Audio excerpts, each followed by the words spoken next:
Voilà, bonsoir à tous. C'est un honneur pour moi de pouvoir parler à tous ces frères et sœurs qui sont là, même peut-être nos amis. C'est un privilège.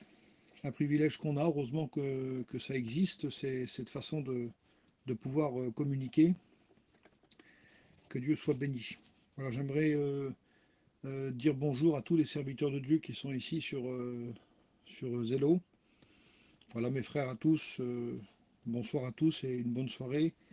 Que Dieu vous bénisse dans vos maisons, dans vos foyers, et à tous nos amis qui sont là, toutes les sœurs, les frères qui écoutent, que Dieu vous bénisse à tous. Je voudrais aussi rappeler la journée d'aujourd'hui. La journée d'aujourd'hui a été un jeûne donc qui a été fait aujourd'hui pour la petite fille à Juanito. Que Dieu te bénisse, Juanito. On pense beaucoup à toi et merci que tu es avec nous. T'es pas trop vieux, t'es pas trop jeune, pardonne-moi de te parler comme ça. T'es un serviteur de Dieu tout simplement. Et on est fier de t'avoir avec nous dans l'équipe. Que Dieu te bénisse, Dieu t'encourage et que les prières de tous soient exaucées au plus vite pour que ces choses par lesquelles tu passes, ça s'arrange. Merci aux frères. Dieu anime les frères pour la prière, comme pour je sais pas, tout à l'heure, il y a quelqu'un qui a prié depuis ce matin là, pour un homme qui a laissé donc sur les réseaux sociaux une prière en disant je suis toxicomane, tout ça. C'est beau parce qu'on a l'impression que personne n'est oublié et que dans ces moments de prière de 10h30 jusqu'à je ne sais pas quelle heure, peut-être 2h pour plus tard pour certains, mais je sais que ça arrête une certaine heure. Je pense que personne n'est oublié. Le frère qui doit rentrer demain aussi à l'hôpital, là, qui n'a pas pu chanter, que Dieu te bénisse, mon frère. Tous les frères qui sont sur ce site-là, puis qui sont encouragés, qui sont bénis. J'aimerais aussi remercier tous les frères qui ont jeûné aujourd'hui pour plein de buts, et aussi pour un but bien précis, la petite fille à Juanito. Et j'aimerais remercier aussi avec mon cousin, Cheyenne, qui est dévoué, et qui travaille pour le Seigneur, qui est un garçon normal, il est comme tous les autres, il est humble, et il travaille énormément pour le Seigneur. Il est dans le midi avec une petite équipe, et il a eu à cœur avec son équipe de passer un moment dans le jeûne et la prière. Ça vient de Dieu tout ça. Voilà, ça vient de Dieu. Je pense que pour son œuvre, Dieu nous arme et nous donne des moyens. La Bible nous suffit à nous tous, la parole de Dieu nous suffit à nous tous, et avec cet évangile, on peut être comblé dans n'importe quelle situation. Et je parle au ministère ce soir comme aux femmes de serviteurs de Dieu et aux chrétiens, même à des inconvertis. Il n'y a pas meilleur que l'évangile. C'est la plus belle et la plus bonne des choses au monde qui a pu nous arriver. De donner sa vie à Dieu et de vivre la foi comme dans l'Écriture. Parce que l'Écriture qu'il y a maintenant dans le Nouveau Testament, ça a une période de 2000 ans. Cette époque qu'on pourrait dire pour nous aujourd'hui, c'était une époque arriérée, mais j'aimerais vous dire que c'était l'époque où Jésus est venu visiter les hommes sur la terre, et qu'à partir de ce moment-là, il a commencé une œuvre énorme de bénédiction, et qui aujourd'hui va, à cause de cette nouvelle naissance et de cette nouvelle doctrine, nouvel enseignement, l'enseignement de la grâce que Christ a accompli pour chacun. On n'est plus dans la loi. Les prophètes sont accomplis en Jésus, toute la loi a été accomplie en Jésus, et nous sommes après ça, nous sommes la continuité du Christ, et il nous a remplis, il nous a bénis, et nous sommes ce que nous sommes. Et dans ce peuple, il y a des hommes qui sont des serviteurs de Dieu, qui sont l'élite du peuple, et cette élite-là, elle est bénie, elle est fortifiée, elle est encouragée, elle est renouvelée chaque jour. Il y a aussi avec les femmes de serviteurs de Dieu qui jouent un rôle de service, un rôle de bénédiction, un rôle de prière, de jeûne, et qui pour chacun d'entre nous, c'est quelque chose de très utile, et c'est utile pour l'œuvre de Dieu. Mais j'aimerais vous dire que les ministères ne sont pas alimentés par ce qui est terrestre, sont alimentés par ce qui est céleste. La parole de Dieu, quand Dieu appelle un homme au service, il le remplit. Il le façonne à sa façon à lui. Il a une façon de façonner chacun d'entre nous. Et on n'est pas tous, le Dieu ne travaille pas tous pareil avec nous. On est unique dans le ministère. On n'est pas, moi je sais que je m'appelle Samy et je sais qu'il n'y en a pas un autre comme moi. Comme Juanito, je ne connais pas d'autres, moi. C'est le seul. Norton, j'en connais pas d'autres. Donald, et puis tant de frères qu'on pourrait citer, Vaval, tous ces frères qui sont là, j'en connais pas d'autres. Donc on est unique et Dieu nous façonne dans l'unique que nous sommes, il nous façonne de sa façon à lui. Et il veut tirer le meilleur de nous-mêmes, mais il veut aussi tirer parce qu'il a mis un plan en nous et il veut que nous puissions le développer et qu'on amène à bon port cette volonté, cette consécration de Dieu. Pourquoi? Parce que c'est justement le Seigneur qui fait comme ça. Alors, pardonnez-moi, mais nous sommes dans un confinement où on a bien compris ce soir qu'à partir de samedi, ça va un peu s'alléger. Mais nous sommes dans une période de confinement et c'est pas parce qu'on est dans le confinement que on n'a pas besoin de continuer cette vie chrétienne, cette vie de Dieu, cette vie qui est si bonne, c'est si bonne à partager, si bonne à transmettre. Et, et nous avons toujours besoin de piocher, de puiser, de prier, de jeûner, d'être dans la volonté de Dieu, d'être à ses pieds, de faire ce que le Seigneur nous demande. Et pour chacun notre part, nous ne pouvons pas vivre avec du relâchement. Et nous sommes obligés de suivre les Écritures. Et l'Écriture restera tout pour chacun d'entre nous. Celui qui l'Écriture ne lui suffit plus, c'est quelqu'un qui est en danger. Celui qui se dit « moi j'ai pas besoin », c'est quelqu'un qui est en danger. Nous avons tous besoin de l'Écriture. Pour notre frère ancien qui est avec nous sur Zélo, lui, sa vie, c'est l'Écriture. Notre vie à nous aussi avec, c'est l'Écriture. Et l'Écriture, nous ne pouvons pas la négliger, nous ne pouvons pas la mettre de côté, nous sommes obligés de la garder, de la respecter, de l'aimer, d'être attentif et d'avoir un œil sur l'Écriture et d'avoir une oreille docile, un cœur prompt à comprendre ce que Dieu veut nous transmettre. Et je pense que pour chacun d'entre nous, chaque serviteur de Dieu qui prêche, le Seigneur les anime. Et là, je suis ce soir animé d'un message très simple, tout particulier. Et j'aimerais lire pour vous. J'aimerais que ce soir parler pour que nous puissions comprendre des choses, bien sûr, c'est le but, mais que nous puissions comprendre de quelle façon nous devons nous comporter et de quelle façon nous devons vivre. C'est pas parce qu'on vit dans une période de confinement où les gens ne nous voient plus, au contraire, dans cette période de confinement, il faut essayer de récupérer. On est en dehors de la vie, de l'activité du travail. C'est vrai qu'il y en a encore de toute façon.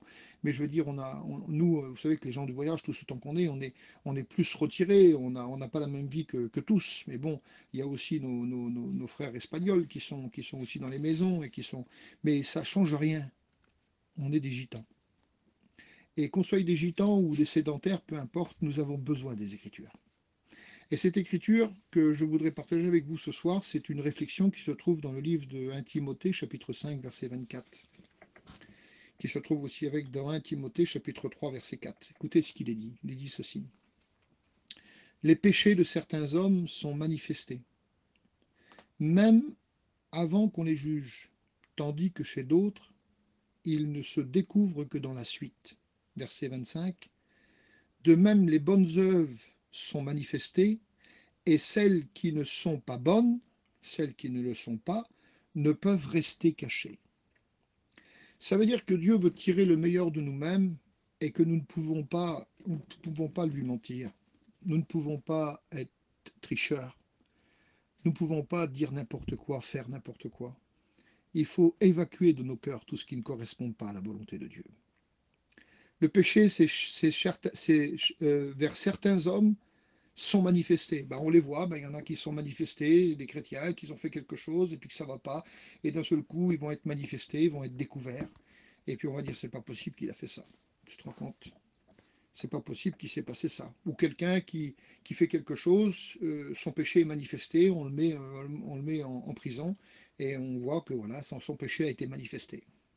il y a eu plein d'erreurs, mais il n'y a pas souvent des erreurs, c'est souvent des choses qui sont vraies. Donc les péchés sont manifestés, avant même qu'on les juge.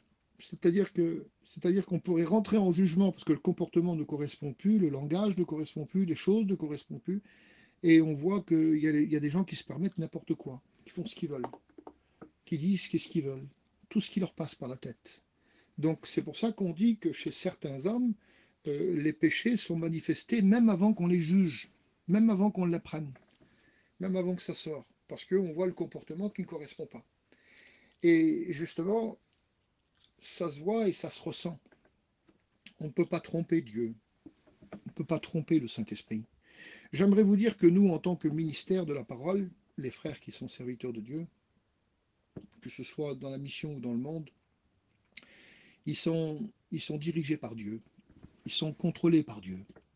C'est Dieu qui dirige toute chose. Il n'y a rien, moi je le dis devant Dieu, ma femme me donne peut-être des conseils de temps en temps, mais ce n'est pas ma femme qui me dirige. C'est la parole de Dieu et le Saint-Esprit qui me dirige. Je n'ai pas besoin de ma femme pour être dirigé, moi. Dans les conseils, dans ce qu'elle fait, bien sûr, c'est normal. Mais c'est la parole de Dieu qui dirige ma vie, qui dirige mon cœur. C'est la communion avec mes frères serviteurs de Dieu que j'ai, c'est le partage que j'ai avec eux, qui m'enseigne, qui me donne ce que j'ai besoin. On voit tout ça, on le voit, nous, dans notre vie, à nous, en tant que serviteurs de Dieu.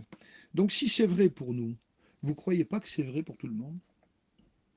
Moi, je pense que ça, c'est vrai pour tout le monde. Chez certains hommes, il y a des péchés qui sont manifestés avant même qu'on les juge. Tandis que chez d'autres, ils ne se découvrent que dans la suite. Ça veut dire qu'ils jouent bien leur jeu.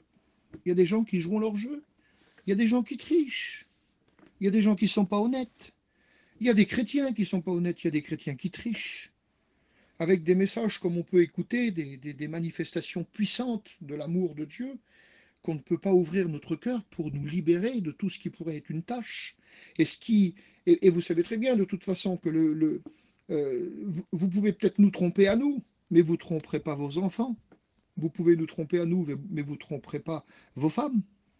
Vous pouvez nous tromper à nous, mais femmes, vous ne tromperez pas vos maris. Un homme qui triche avec les choses de Dieu, une femme qui triche avec les choses de Dieu, ça se découvre. On est découvert, on ne peut rien faire. Alors vous ne croyez pas que dans ces moments où on est là en ce moment, et puis dans lequel vous participez pratiquement presque tous les soirs, je pense que c'est un sujet de bénédiction, là où vous êtes confinés, vous mettre devant Dieu et de vider vos cœurs de tout ce qui s'appelle le mélange, de tout ce qui s'appelle... L'amour de Dieu ne progresse pas dans une telle vie, dans un tel cœur, dans une telle conscience. De même que les bonnes œuvres sont manifestées et celles qui ne sont pas bonnes ne peuvent pas rester cachées. Ça veut dire qu'il y a des œuvres qui ne sont pas bonnes et ils ne peuvent pas rester cachées. Ça remonte toujours à la surface. Tôt ou tard, vous allez être délivré, vous allez être repéré. On ne peut pas se cacher avec Dieu. Quelqu'un qui se cache, vous savez, pour Dieu, quand Dieu a parcouru le jardin et qu'il a cherché Adam, il savait où il était. Il a été vers lui, on écoute sa voix, où es-tu, où es-tu, je suis là, j'ai eu peur, je me suis caché. Il s'est caché pourquoi? Parce qu'il avait triché. Il s'est caché pourquoi? Parce que sa femme l'avait mis dans la misère. Il s'est caché pourquoi? Parce qu'il a été d'accord à accepter. Il s'est caché pourquoi? Eh bien parce que tout simplement, il était pécheur. Donc j'aimerais vous dire, il y en a qui vivent des vies chrétiennes et qui les font briller. On peut pas se tromper, on ne peut pas tromper les autres à ce point-là. Il faut être sincère avec toi-même. Et si tu as quelque chose qui ne va pas, c'est maintenant qu'il faut l'enlever. Il ne faut pas attendre. Dans 1 Timothée chapitre 3 et verset 4, il est dit, il faut qu'il, et moi je dis, j'ai marqué aussi avec dans le texte, il faut qu'il dirige bien, ou alors il faut qu'elle dirige bien. Il faut qu'il dirige bien sa propre maison, ou alors il faut qu'elle dirige bien sa propre maison. Parce que lorsque nous découvrons la femme vertueuse, on a, moi je dis ça, j'ai écouté Juanito prêcher sur la femme vertueuse, c'est magnifique. Et donc ici, eh ben, quand la mère, Lemuel, elle a enseigné son fils, elle l'a enseigné avec un cœur tout entier.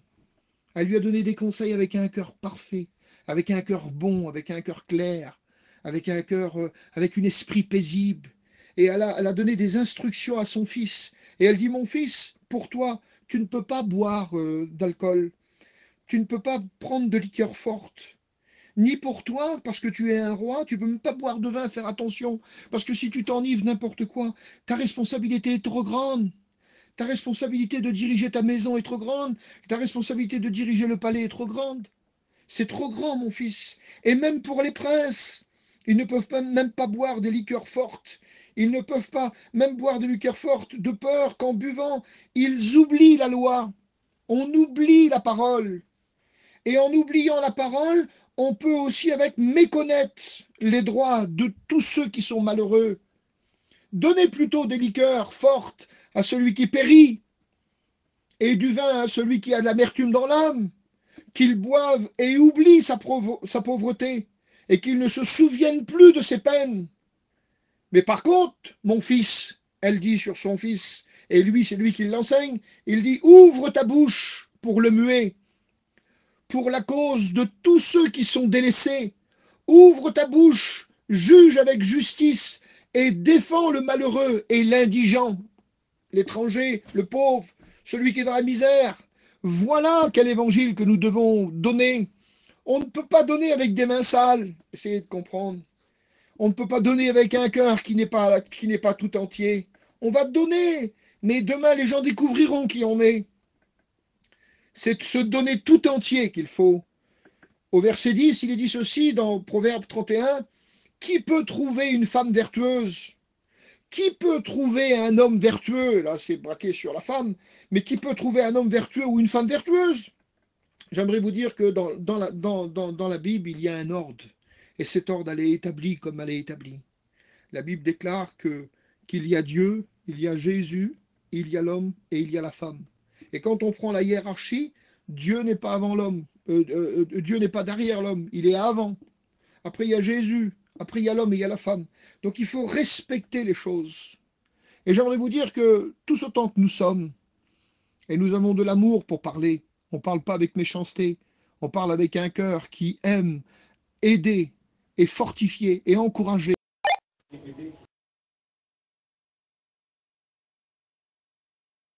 T'as été coupé, Samy.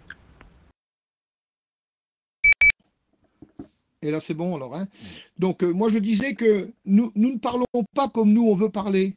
Et nous n'avons pas le droit de dire n'importe quoi. Le droit que nous avons, c'est d'interpréter la parole comme il se doit. On n'a pas le droit de parler avec notre cœur à nous. On parle avec le cœur que Dieu anime par la parole. Et ça, c'est la plus grande des choses qu'il peut y avoir. On ne peut pas dire n'importe quoi. On ne peut pas dire faire les choses comme nous, on a envie de les faire. On veut les faire comme Dieu nous demande dans l'Écriture de les faire. Alors, ici, quand on regarde, par exemple, dans tous ces versets que nous regardons, et que moi je regarde qu'est-ce qu'il en est au niveau de qui peut trouver un homme ou une femme vertueuse. Là, c'est une femme vertueuse. Elle a bien plus de valeur que toutes les perles, dit le texte. Le cœur de son mari a confiance en elle. Elle produit. C'est ça, c'est produire. Là, ici, c'est des aliments. Elle essaye de faire quelque chose pour faire de la semence, des choses comme ça. Mais j'aimerais vous dire que la femme qui est chrétienne, elle doit produire la bénédiction.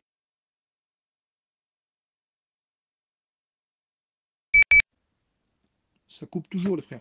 C'est comme une farine. Voilà. C'est quelque chose. C'est comme la parole. La semence, c'est de la parole.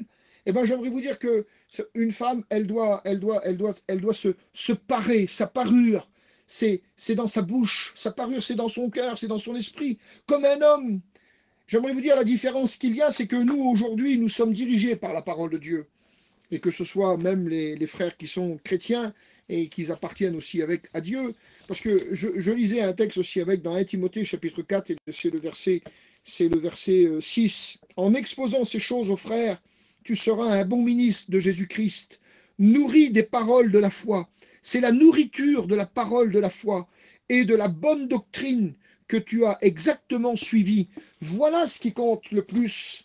C'est pas de dire j'ai reçu une révélation, j'ai reçu ceci, j'ai reçu cela. C'est vrai que ça, c'est des choses qui viendront nous armer par la suite, qui viendront où on en aura besoin. Il faut que nous puissions pas mépriser le don spirituel, que nous ne méprisons pas non plus la prophétie, mais on aura besoin d'une prophétie qui va sortir, on aura besoin d'un don spirituel qui sortira, mais on n'est pas alimenté et dirigé par les dons spirituels.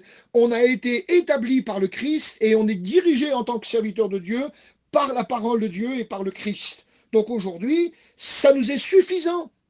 Même si jamais dans ma vie je recevrai un don de l'Esprit ou une parole de Dieu, la parole de Dieu est ma seule suffisance. Mais Dieu a rajouté les dons de l'Esprit, donc il y en a une utilité. Et l'utilité, c'est que Dieu parle aussi avec par des prophéties et il parle aussi avec par des révélations dans l'assemblée. Et que Dieu soit béni, que Dieu soit béni.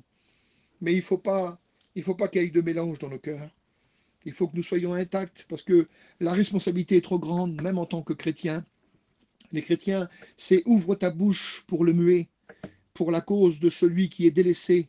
Ouvre ta bouche avec justice et défends le malheureux et l'indigent. Voilà à quoi nous sommes appelés.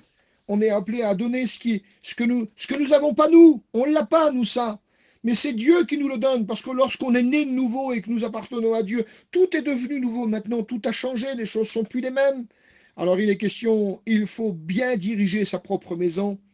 Car si quelqu'un, un homme ou une femme, ne sait pas diriger sa propre maison, comment prendra-t-il soin de l'Église de Dieu? Il y a peut-être des hommes qui se revendiquent, ah, moi je suis un bon chrétien, ou je fais ceci, je fais cela. Mais quand on regarde sa vie, eh ben, il n'est pas une bénédiction pour les autres. Elle n'est pas une bénédiction pour les autres. Et quand on regarde la vie de l'un ou la vie de l'autre, ils disent des bonnes choses, mais en définitive, ils ont cassé leur maison, ils détruisent leur maison. Ou alors, les enfants, ça va pas, il y a des soucis entre la femme et le mari. Le mari, lui, il prétend être un bon chrétien, et puis sa femme, quand tu vas lui parler, ben, un peu plus supporter. La femme, elle prétend être une bonne chrétienne, et puis quand écoute le mari parler, ben, elle ne peut plus supporter sa femme, parce qu'elle pense qu'aux choses de Dieu, mais qu'en définitive, elle n'accomplit pas la volonté de Dieu. Donc il faut comprendre que les choses de Dieu, c'est dans un ordre que Dieu nous les donne. Et si on va des fois et qu'on fait, ça peut arriver qu'on a quelque chose qui vient de Dieu et qu'on a un extra, et Dieu nous le donne, et nous allons le transmettre, ben, que Dieu soit béni. Mais nous ne pouvons pas toujours, ou alors nous ne pouvons pas toujours délocaliser nos foyers. Nous ne pouvons pas toujours, parlons pas d'un missionnaire, parlons pas d'un pasteur, et encore, il y a encore un équilibre, il y a quelque chose qui va avec. Et la chose qui va avec, Dieu la donne. Mais là, il y a des gens qui ne savent pas diriger leur maison comme il convient à l'évangile. Car si quelqu'un ne dirige pas sa propre maison, comment prendra-t-il soin de l'œuvre de Dieu? Et il y en a qui se mettent en premier plan.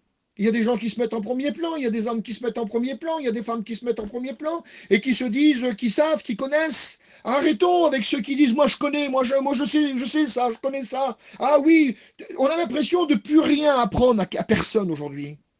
On a l'impression que quand on parle de Dieu, tout le monde sait. Et des fois, il faut les ramasser. Ceux qui savent, là, il faut les ramasser avec des pincettes. Il faut les ramasser, ils sont à moitié morts sur le chemin. Pourquoi? Parce que le texte, il est vrai. Le péché, chez certains hommes, sont manifestés, même avant qu'on les juge. Tandis que chez d'autres, ils se découvrent. Ils se découvrent dans la suite, peu importe, mais ils vont se découvrir quand même. De même, les bonnes œuvres sont manifestées. Et celles qui ne le sont pas ne peuvent pas rester cachées non plus. Donc ça veut dire, arrêtons de jouer de la comédie, arrêtons de jouer du cinéma, soyons vrais, essayons de changer. C'est vrai que je peux vous prêcher un message d'amour. J'ai écouté ce matin la prédication de notre ancien Joanito et ça m'a beaucoup béni avec ma femme, on a été bénis. Mais c'est des messages comme ça qu'il faut. Mais ces messages-là, c'est celui que je vous prêche aussi ce soir. Je ne suis pas en train de vous dire qu'il faut pécher, je suis en train de vous dire qu'il ne faut pas pécher. Et ceux qui vivent une vie avec un double langage et qui disent « Ah, merci Seigneur, gloire à Dieu », ils lèvent les mains et puis on leur donnerait le bon Dieu sans confession et ils ne sont même pas capables d'apporter une âme dans le mois ou dans l'année ou depuis 10 ans, ils n'ont jamais gagné une âme. Il faut comprendre que la vie de Dieu, ça c'est communicant. Les choses de Dieu sont communicantes, la parole de Dieu est communicante. L'évangile est une puissance même de Dieu. Quand quelqu'un qui correspond et qui vit une vie de Dieu, quand elle parle ou qu'il parle, c'est quelque chose qui se communique. La vie de Dieu est communicante. L'apôtre Saint Paul dit, je vais venir vers vous et je vais vous communiquer des dons spirituels. Pourquoi? Parce que qu'est-ce qu'il allait faire? Il allait le donner? Non, c'est le Saint-Esprit qui distribue les dons spirituels, c'est pas Paul. Mais Paul, il allait là-bas pour leur montrer ce qui s'était passé là-bas, en travers ses mains, en travers la prédication. Et puis, comme c'est communicant et que ça vient de Dieu et qu'il y a la foi qui véhicule dans cette communication-là, alors c'est possible. Celui qui aspire aux dons les meilleurs, eh bien Dieu est capable de les distribuer. Le Saint-Esprit va les donner. Donc il faut comprendre que les choses de Dieu sont des choses communicantes. Et si nous voulons grandir, nous ne pouvons pas grandir en tendant toujours une oreille après une femme, après une prophétie, ou après ceci, après cela. Il faut plonger les regards dans la parole. Il faut amener ton cœur avec, pas seulement tes yeux, mais que ton cœur soit aussi dans la parole de Dieu. Et que toute ta vie soit baignée de la parole de Dieu. Il faut nager dans la parole de Dieu, comme le livre du prophète qui avait de l'eau jusqu'aux chevilles, jusqu'aux genoux et jusqu'aux hanches. Et après, par un moment donné, il ne pouvait pas faire autre chose que de nager et plonger les regards dans la parole. Et c'est ce que nous avons besoin. Nous en avons besoin. Écoutez, je continue. Le verset 6 de 1 Timothée 3, il dit ceci. Il ne faut pas qu'il soit un nouveau converti, de peur qu'enflé d'orgueil, il tombe sur le jugement du diable. Et regardez ce que j'ai écrit, et je l'ai écrit parce que je l'ai étudié. Satan a été condamné parce que sa position d'archange l'avait fait céder à l'orgueil. La conséquence, il a perdu sa place d'honneur et son autorité. On peut donc craindre d'un nouveau converti, pas encore assez fort, trouve la même occasion de chute. S'il est placé en position d'autorité, il va certainement tomber sur le jugement du diable. C'est pour ça qu'il faut que cet homme soit encadré par des anciens pour faire attention à son jeune âge et pour le canaliser dans une bénédiction avec une protection d'anciens pour dire écoute, fais attention parce que si tu fais ça c'est dangereux, tu peux tomber sur le jugement du diable. Mais j'aimerais vous dire qu'il y a aussi et là je le dis avec douceur, il y a même des vieux chrétiens. Les vieux chrétiens, ce n'est pas spécialement des jeunes. Il y a même des vieux chrétiens qui se sont assis sur leurs acquis, sur leurs connaissances depuis tant d'années. C'est avec beaucoup de respect que je parle dans cette soirée. Je suis un serviteur de Dieu comme les autres frères et le Seigneur nous a donné à parler. On n'est pas là pour essayer de blesser, on n'est pas là pour essayer de faire mal. Le Seigneur nous a donné une façon de parler pour dire la vérité à tout le monde, mais pour que tout le monde accepte, que ce soit les jeunes garçons, les jeunes filles, avec beaucoup de pureté, on leur doit, que ce soit les vieillards qu'on peut appeler père, ou que ce soit les femmes âgées qu'on peut appeler mère. Le Seigneur nous a donné la capacité de vous dire la vérité, sans vous frustrer, sans être des gens qui sont incorrects dans le langage. On a la possibilité, il ne faut pas s'arrêter sur les acquis du passé. Aujourd'hui, la vie chrétienne, c'est une vie de renouvellement. C'est vrai que nous avons acquis des choses, mais nous sommes dans le renouvellement des choses. Et le renouvellement des choses, c'est tous les jours que Dieu veut nous renouveler. Vous savez pourquoi? Eh bien parce qu'il nous faut de la fraîcheur. Et s'il y a le péché, il n'y a pas de fraîcheur. Et s'il y a, moi je connais, et puis tu t'es endurci pendant plusieurs années peut-être à être peut-être une femme qui connaît, qui instruit, qui dit des choses, et tout passe par toi. Eh bien j'aimerais te dire que c'est pas encore cette façon-là que Dieu va se plaire avec toi. C'est un renouvellement de chaque jour avec un cœur qui est au pied de Jésus et un cœur qui est baigné par le renouvellement du Saint-Esprit. Et voilà ce qu'il nous faut.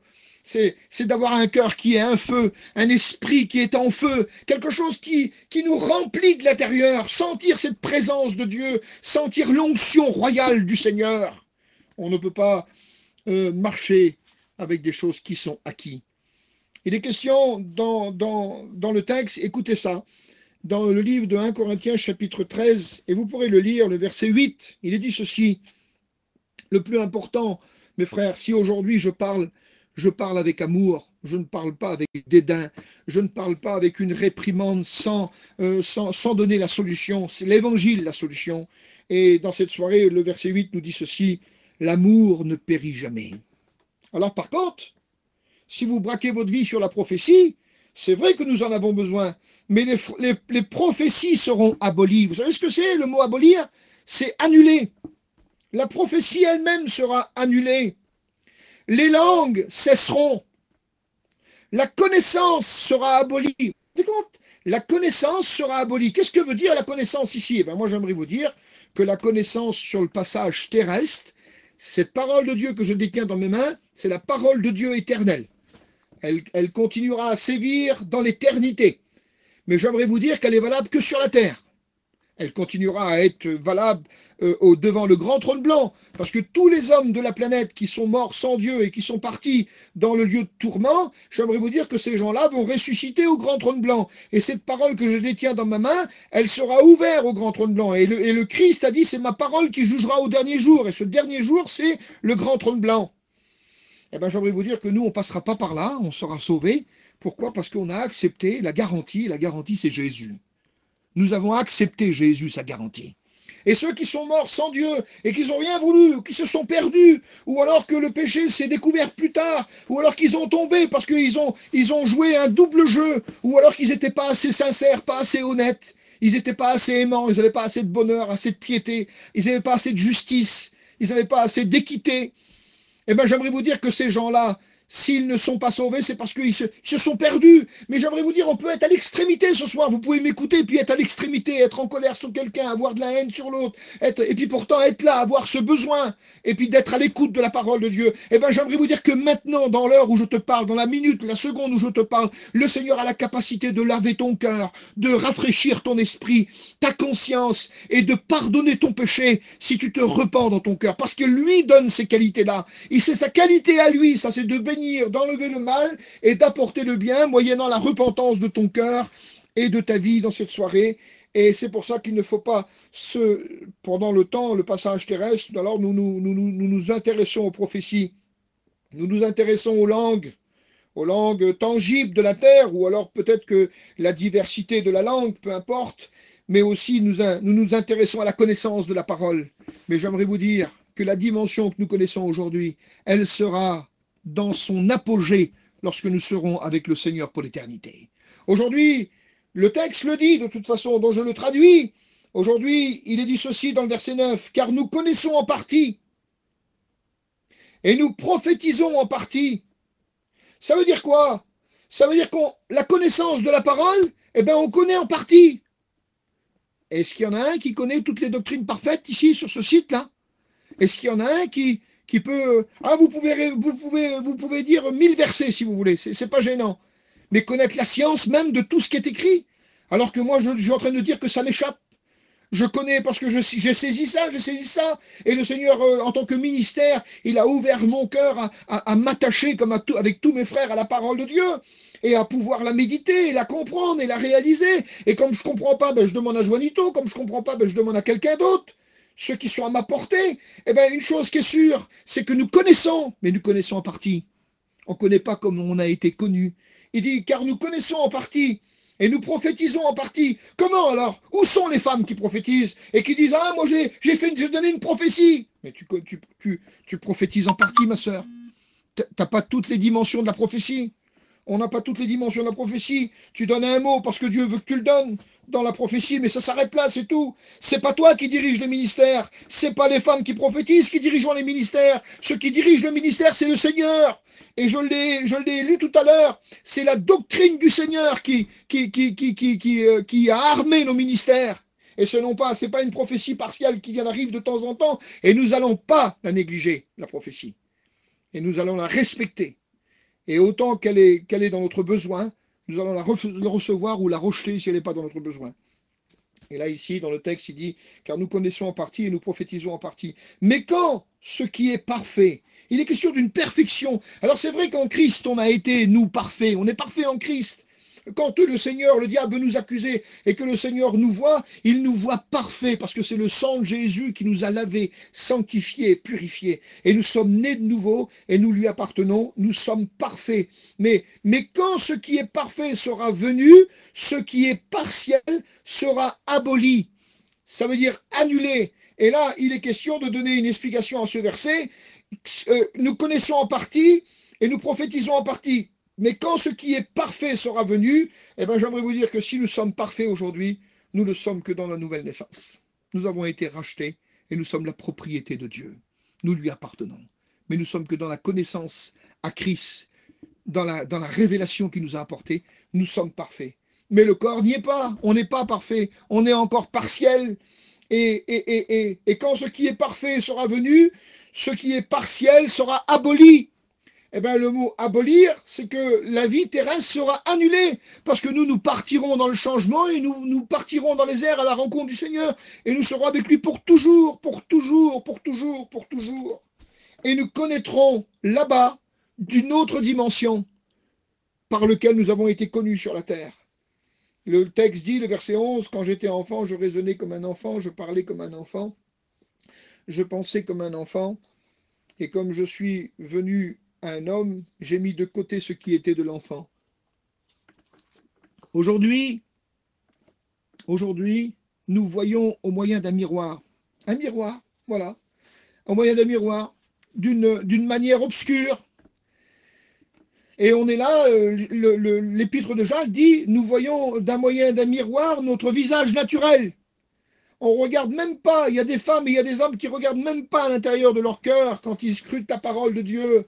Ils ne cherchent même pas à ce que le verset provoque quelque chose dans leur cœur, parce qu'ils ont encore des mal à l'aise en eux, il y a des choses qui ne correspondent pas, il y a des péchés, il y a même des péchés selon le texte. Il est dit, c'est l'apôtre Pierre qui en parle, ils ont mis en oubli la purification de leurs anciens péchés. Ça veut dire qu'ils ont mis en oubli la purification de leurs anciens péchés. Il y a des gens qui se sont accoutumés à des péchés et qui les ont laissés sommeiller dans leur passé et qui maintenant qu'il faudrait les ramener et qu'ils soient brisés, anéantis par le feu de la puissance de Jésus. Des péchés qui sont anciens. Il y a des femmes qui sont des femmes oisives, qui vont de droite et de gauche. Le mot oisif, c'est qu'ils vont dans une maison pour causer, et ils vont dans une autre pour causer encore. Et puis leurs foyers sont en miettes, ou détruits peut-être. Pour la plupart, peut-être. Ou peut-être pas pour tous. Mais il y en a qui se prétendent. Il y en a qui vont de l'avant. Il y en a qui font des choses. Et le texte dit, ils ont mis en oubli la purification de leurs anciens péchés. Eh bien, j'aimerais vous dire que j'aimerais vous rappeler que ce soir, même dans le confinement ou dans l'époque où on est en train de vivre, parce qu'il semblerait qu'on n'a pas le droit de trop parler. On ne peut pas trop parler. Et pourquoi on ne peut pas trop parler? Il faut que nous avertissons nos chrétiens et dire ce qu'on a à dire à nos chrétiens. Parce que nos chrétiens, ils ont besoin de la présence de Dieu, mais ils ont besoin aussi de se retrouver dans les difficultés qu'ils sont en train de vivre et dans les choses du passé par lesquelles ils sont harcelés par des choses encore. Il n'y a pas de liberté pour certains chrétiens. Il y a des chrétiens qui ne sont pas libres. Il y a des chrétiens qui ont encore besoin de revenir à la repentance, de venir à la repentance. Et le texte nous dit ici, aujourd'hui, nous voyons par le moyen d'un miroir d'une manière obscure. Ça veut dire quoi? Comment alors? Moi, je lis la Bible, et même s'il y a des grandes richesses ici, ça veut dire que c'est encore plus grand alors. Même si je comprends tout ce qui est marqué dans 1 Corinthiens 13, et que j'arrive à comprendre ce qui est marqué dans les Épîtres, j'arrive à comprendre ce que Jésus a dit dans un sens général, eh bien je me dis, Seigneur, mon Dieu, quel bonheur que tu nous as donné, ta parole. Quel bonheur de t'aimer, quel bonheur de te vivre avec toi, quel bonheur d'avoir cette vie éternelle, Seigneur. Et bien là, il dit encore, on voit une manière obscure. C'est parce qu'il veut nous révéler juste le nécessaire pour que nous puissions vivre la vie de tous les jours, jusqu'à son retour. Et le texte dit, nous voyons d'une manière obscure. Et le texte dit, mais alors, nous verrons face à face. Aujourd'hui, je connais en partie, mais alors, et le mot mais alors veut dire quand je serai avec lui. 2 fois, l'apôtre Saint Paul cite ce mot-là, mais alors nous verrons face à face. Et là, le mot face à face, c'est la 2e épître aux Thessaloniciens, chapitre 2 et verset 1er, lorsqu'il est dit, en ce qui concerne l'avènement de notre Seigneur et notre rencontre avec lui. Et là, le mot avènement veut dire parousie, et dans le verset 8, il est cité comme étant éclat de son avènement. Et le mot éclat de son avènement, c'est la gloire du retour visible de Jésus, donc au retour en gloire. Mais au verset 1er du chapitre 2 de Thessaloniciens, c'est en ce qui concerne l'avènement de notre Seigneur et notre réunion avec lui. Là, c'est aussi le mot avènement. Ça veut dire qu'on le verra pour la première fois. Il sera visible à l'Église pour la première fois et nous serons avec lui dans une réunion. Quel bonheur! Quel bonheur d'être avec lui. Et le Seigneur dit, nous voyons d'une manière obscure, mais alors, nous verrons face à face. Et nous allons le voir pour la première fois, face à face. C'est pour ça qu'il est important, mes frères et mes sœurs, les serviteurs de Dieu qui sont avec moi, prêchons-le partout. Il est important que nos chrétiens, ou alors les inconvertis qui nous écoutent, ou nos chrétiens qui sont encore des propres justes, pardonnez-moi de vous parler de cette façon-là.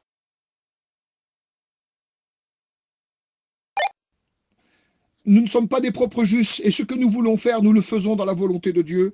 Et aujourd'hui, il est question, nous voyons d'un moyen d'un miroir, mais alors, nous verrons face à face. Aujourd'hui, je connais en partie, ah ben je connais pas tout, ça veut dire ça. Ça veut dire que je connais pas tout. Non, je peux pas dire que je connais tout. Je connais plein de choses, mais je connais pas tout. Alors, je connais pas tout le Seigneur encore. Je connais son amour, c'est le principal pour moi. Il a provoqué en moi quelque chose d'exceptionnel, comme en vous, et je connais son amour. Mais par contre, comme j'ai un petit défaut, son amour est en train de me le montrer. Sa parole me le montre. Et j'ai besoin de l'enlever. J'ai besoin de faire quelque chose. Et c'est à ça que je voudrais vous appeler ce soir. Aujourd'hui, nous verrons face à face. Mais alors, nous verrons face à face. Aujourd'hui, je connais en partie. Mais alors, ça veut dire que quand nous serons enlevés, je connaîtrai comme j'ai été connu. Maintenant, donc, 3 choses demeurent. La foi, l'espérance, parce que sa parole communique la foi. Et la foi nous fait espérer, nous fait rêver des choses. Alors la foi, l'espérance, l'amour, mais la plus grande de ces choses, c'est l'amour. Donc ça veut dire que nous avons été trouvés par l'amour. Jésus a aimé et il est venu nous chercher. Il est venu nous chercher sur cette terre et il nous a donné quelque chose de tellement puissant, c'est que maintenant on s'est mis à l'aimer. On s'est mis à avoir la foi en lui, à le croire. Et maintenant, on espère l'invisible. Et aujourd'hui, on connaît d'une manière obscure. Mais alors, quand il viendra, nous le verrons face à face. Et je connaîtrai les choses comme j'ai été connu. Ça veut dire que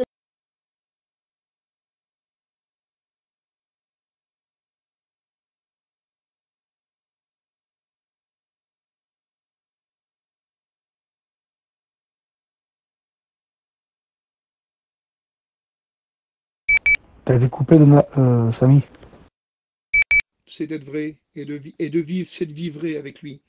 Il est dit aussi avec dans Philippiens, au reste, frères, que tout ce qui est vrai, tout ce qui est honorable, tout ce qui est juste, tout ce qui est pur, tout ce qui est aimable, tout ce qui mérite l'approbation, ce qui est vertueux, digne de louange, soit l'objet de vos pensées. Vous, au contraire, vous êtes une race élue, un sacerdoce royal, une nation sainte, un peuple acquis, afin que vous annonciez les vertus de celui qui vous a appelé des ténèbres à son admirable lumière. Comme il est dit aussi dans le livre de Pierre, comme sa divine puissance nous a tout donné, ce qui contribue à la vie, à la piété, au moyen de la connaissance de celui qui nous a appelés par sa propre gloire et par sa vertu.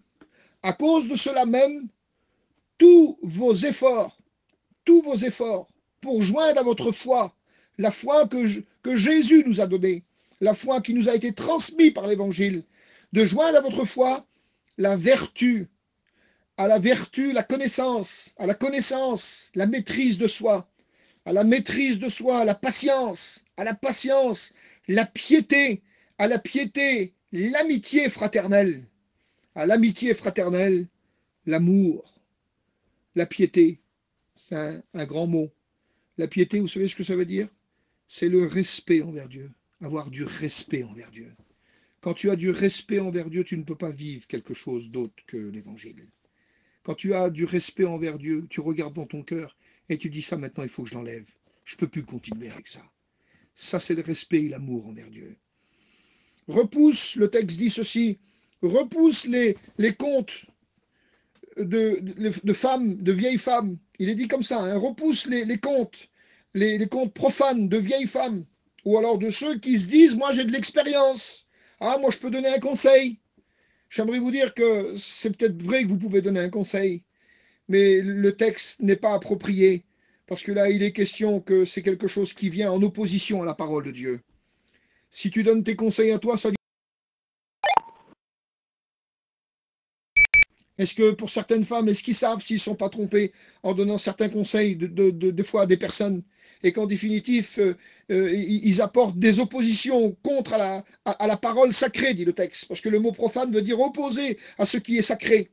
Alors aujourd'hui, te le dis à toi comme je me le dis à moi, exerce-toi la piété, car l'exercice corporel est inutile à peu de choses, tandis que la piété est utile à tout. Elle est la promesse de la vie présente et de la vie et de celle qui est à venir. C'est là une parole certaine et entièrement digne d'être reçue. Voilà quel évangile que nous prêchons. On n'est pas là pour essayer de régler nos comptes. Un prédicateur, il n'a pas le droit de régler ses comptes. Il a juste le droit de prêcher parce que Dieu lui a demandé de sauver et de bénir. On ne peut pas faire autre chose que de sauver et de bénir. Alors voilà les quelques paroles que je vais à vous dire à tous. Que Dieu vous bénisse dans vos régions où vous êtes. Que Dieu vous aide. N'oubliez pas de prier pour la mission, de prier pour tous les frères, de prier pour l'œuvre de Dieu. Je vois que ça prie, je vois qu'il y a de la prière. Je le vois et c'est bon, c'est encourageant de savoir qu'il y a de la prière. Mais j'aimerais vous dire que nous sommes tous ensemble dans la barque du Seigneur. Et concernant notre salut, dans Galates chapitre 3 et verset 28, il n'y a plus de juifs, il n'y a plus de gitans, il n'y a plus d'espagnols, il n'y a plus de catalans, il n'y a plus de manouches, il n'y a plus d'arabes, il n'y a plus de gadgets, il n'y a plus personne. Il n'y a ni juif ni grec, il n'y a plus esclave ni libre, il n'y a plus ni homme ni femme, car on est tous un en Jésus-Christ. Et ça, c'est concernant le salut. Mais vous savez très bien que ce n'est pas vrai dans la vie de tous les jours. Dans la vie de tous les jours, la femme doit rester à sa place, l'homme doit rester à sa place. Le serviteur de Dieu ne doit pas dépasser les limites. Il ne doit pas se servir de la parole de Dieu pour régler ses comptes. Le serviteur de Dieu est un sauveur. Il nous a appelés à sauver, à bénir. Et la seule chose qu'on doit savoir faire, c'est de sauver et de bénir. Que Dieu vous bénisse à tous.